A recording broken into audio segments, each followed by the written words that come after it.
Hello hi friends, అందరికీ నమస్కారం. Today వచ్చేసి ఒక మంచి రుచికరమైన బన్ దోశ చేయబోతున్నాను. ఇది సింపుల్గా చాలా టేస్టీగా చేసుకోవచ్చు. ఇది మామూలు దోశల కంటే కూడా చాలా సాఫ్ట్గా స్పంజ్ లాగా ఉండే ఒక కొత్త రెసిపీ. ఇది కూడా మీరు ఒకసారి మీ ఇంట్లో ట్రై చేసి చూడండి.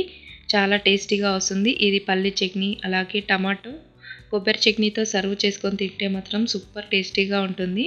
మీరు ఒకసారి ట్రై చేసి ఎలా వచ్చిందో కమెంట్లో చెప్పండి. అలాగే టిప్స్ కూడా చెప్పబోతున్నాను, చివరి వరకు కంప్లీట్గా చూడండి. మెయిన్ ఇంగ్రీడియంట్స్ వచ్చేసి సూజీ రవ్వ అలాగే పొటాటో. ఇక్కడ నేను కర్డ్ అనేది పెరుగు యూజ్ చేయట్లేదు. ఇప్పుడు ఒక మిక్సీ జార్ తీసుకొని ఒక 1 కప్ వరకు సూజీ రవ్వని అలాగే ఒక పొటాటోను పీల్ ఆఫ్ చేసేసి చిన్న ముక్కలుగా కట్ చేసి వేసుకోవాలి. అలాగే 1 కప్ వరకు వాటర్ని యాడ్ చేసుకోవాలి. అలాగే టేస్ట్కి సరిపడా సాల్ట్ని కూడా యాడ్ చేసుకోవాలి. సాల్ట్ అనేది ముందుగానే మిక్సీ వేసుకోకన్నా ముందుగానే యాడ్ చేసుకోవాలి. ఎందుకంటే పొటాటో అనేది కలర్ చేంజ్ కాకుండా ఇలా వేసుకోవాలి. ఈ టిప్ మీరు కూడా వాడి చూడండి. ఇలా ఈ విధంగా మెత్తని పేస్ట్ లాగా అయితే మిక్సీ పట్టుకోవాలి. ఇప్పుడు ఒక బౌల్ తీసుకొని ఆ బౌల్లోకి యాడ్ చేసుకోవాలి. సూజీ రవ్వను కూడా మనం మిక్సీలో వేసుకోవడం వల్ల బన్ దోశలు అనేది చాలా మంచిగా ఫ్లఫీగా వస్తాయి. ఈ విధంగా అయితే మెత్తని ప్యూరీ లాగా అయితే మిక్సీ పట్టుకోవాలి. ఇలా ఈ విధంగా అయితే మెత్తని ప్యూరీ లాగా అయితే మిక్సీ పట్టుకోవాలి. ఇప్పుడు కొద్దిగా కొత్తిమీరను అలాగే కొద్దిగా కరివేపాకును, టేస్ట్కి సరిపడా పచ్చిమిర్చిని అలాగే హాఫ్ బీట్రూట్ని కూడా పీల్ ఆఫ్ చేసేసుకొని చిన్న ముక్కలుగా అయితే కట్ చేసి పెట్టుకోవాలి. ఇవన్నీ ఒకసారి నీట్గా వాష్ చేసుకొని చిన్న ముక్కలుగా కట్ చేసుకొని ఇప్పుడు మనం ముందుగా బౌల్లో వేసుకున్న పిండిలోకి ఈ మొత్తాన్ని యాడ్ చేసుకోవాలి. క్యారెట్ కూడా యాడ్ చేసుకున్న టేస్ట్ అనేది బాగుంటుంది. నేను కలర్ఫుల్గా హెల్తీగా టేస్టీగా ఉండడానికి బీట్రూట్ని యాడ్ చేశాను. చూడండి ఎంత కలర్ఫుల్గా ఉందో. బీట్రూట్ నచ్చని వాళ్ళు క్యారెట్ కూడా వేసుకోవచ్చు. ఇలా పిండిలో అయితే మొత్తం బాగా మంచిగా కలిపేసుకోవాలి. ఇలా బీట్రూట్, కొత్తిమీర, కరివేపాకు, పచ్చిమిర్చి ఇవన్నీ బాగా కలిసే విధంగా బాగా అయితే మంచిగా కలిపేసుకోవాలి. ఇలా 2 to 3 మినిట్స్ వరకు బాగా కలుపుకోవడం వల్ల మనకు బన్ దోశ కూడా చాలా టేస్టీగా వస్తుంది. ఇలా ఈ విధంగా అయితే మంచిగా కలిపేసుకోవాలి. ఒక టిప్ చెప్పబోతున్నాను. ఇప్పుడు మనకు బన్ దోశలు అనేది ఫ్లఫీగా రావాలంటే కొద్దిగా వంట సోడాను యాడ్ చేసుకోవాలి. ఇలా వంట సోడాను యాడ్ చేసుకోవడం వల్ల బన్ దోశ అనేది చాలా ఫ్లఫీగా సాఫ్ట్గా వస్తుంది. ఇలా మొత్తం ఒకసారి బాగా కలిపేసుకొని కొద్దిగా వాటర్ కూడా యాడ్ చేసుకోవాలి. ఇక్కడ నేను ఒక 1.5 కప్ వరకు వాటర్ని అయితే యాడ్ చేస్తున్నాను.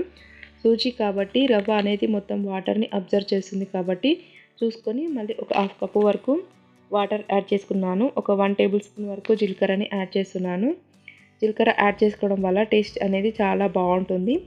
ఇలా జీలకర్ర కూడా వేసుకున్న తర్వాత ఒకసారి బాగా కలిపేసుకోవాలి. ఇలా మొత్తం కలుపుకున్న తర్వాత 5 to 10 మినిట్స్ వరకు బాగా కలిపేసుకొని క్యాప్ పెట్టి ఒక 5 to 10 మినిట్స్ వరకు పక్కన పెట్టుకోవాలి. 5 to 10 మినిట్స్ తర్వాత ఇప్పుడు స్టవ్ ఆన్ చేసుకొని ఒక పాత్ర పెట్టుకోవాలి. ఇక్కడ నేను పోపు వేస్తాను కదా, ఆ పాత్ర అయితే యూజ్ చేస్తున్నాను. కొద్దిగా ఆయిల్ అనేది వేసుకొని ఒక గరిటె సహాయంతో పిండిని మెల్లమెల్లగా ఇలా రౌండ్ షేప్లో వచ్చే విధంగా అయితే వేసుకోవాలి బన్ దోశల్లాగా. ఈ బన్ దోశలు అనేది మామూలు దోశల కంటే కూడా చాలా బాగుంటుంది. ఒక్కటి తిన్నా కూడా మళ్ళీ మళ్ళీ తినాలనేంత టేస్టీగా ఉంటాయి. ఒకసారి మీరు కూడా ట్రై చేసి ఎలా వచ్చిందో కామెంట్లో చెప్పండి. ఇలా ఈ విధంగా అయితే కొద్దిగా ఆయిల్ వేసేసుకొని గరిటె సహాయంతో బన్ దోశల్లాగా వేసేసుకోవాలి. ఇక్కడ నేను పొటాటోని యాడ్ చేశాను, పెరుగు అనేది యాడ్ చేయలేదు. పెరుగు యాడ్ చేయకపోయినా కూడా చాలా టేస్టీగా ఉంటాయి. ఒక్కసారి అయితే పొటాటో వేసి సూజీ రవ్వతో ట్రై చేసి చూడండి, చాలా బాగుంటుంది. ఇలా ఒక్కసారి ఫ్రై అయిన తర్వాత మరో సైడు టర్న్ చేసేసుకొని మరో సైడు కూడా బాగా కాల్చుకోవాలి. ఇలా గోల్డెన్ కలర్ వచ్చే వరకు. ఇలా 2 సైడ్లు మంచి కలర్ వచ్చే వరకు బాగా కుక్ చేసుకోవాలి. కొద్దిగా ఆయిల్ వేసుకోవాలి. టర్న్ చేసుకున్న తర్వాత మరి కాస్త ఆయిల్ వేసేసుకొని ఒక్కసారి ఇలా బాగా 2 సైడ్స్ తిప్పేసుకోవాలి. చూడండి ఎంత బాగా వచ్చిందో బన్ దోశ అనేది. ఈ విధంగానే అన్ని బన్ దోశలను చేసేసుకోవాలి. ఇలా 2 సైడు గోల్డెన్ కలర్ అయిన తర్వాత ఇప్పుడు ఒక ప్లేట్లోకి అయితే తీసేసుకోవాలి. చూడండి ఎంత బాగుందో అసలు. ఇప్పుడు అదే పోపు దాంట్లో మరి కాస్త ఆయిల్ వేసేసుకొని ఆయిల్ అనేది కొద్దిగా హీట్ అయిన తర్వాత ఇలా గరిటె సహాయంతో పిండిని వేసేసుకోవాలి బన్ దోశల్లాగా. ఇప్పుడు మరొకటి వేసి చూపిస్తున్నాను. ఇలా ఈ విధంగా అయితే మొత్తం పిండిని వేసేసుకోవాలి. ఇవి మామూలు దోశల కంటే కూడా చాలా టేస్టీగా ఉంటాయి.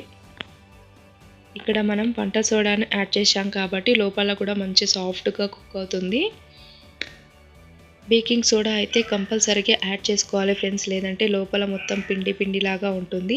బేకింగ్ సోడా యాడ్ చేసుకుంటే మనకు లోపల మంచిగా ఉడికి ఫ్లఫీగా అనేది వస్తుంది బందోష.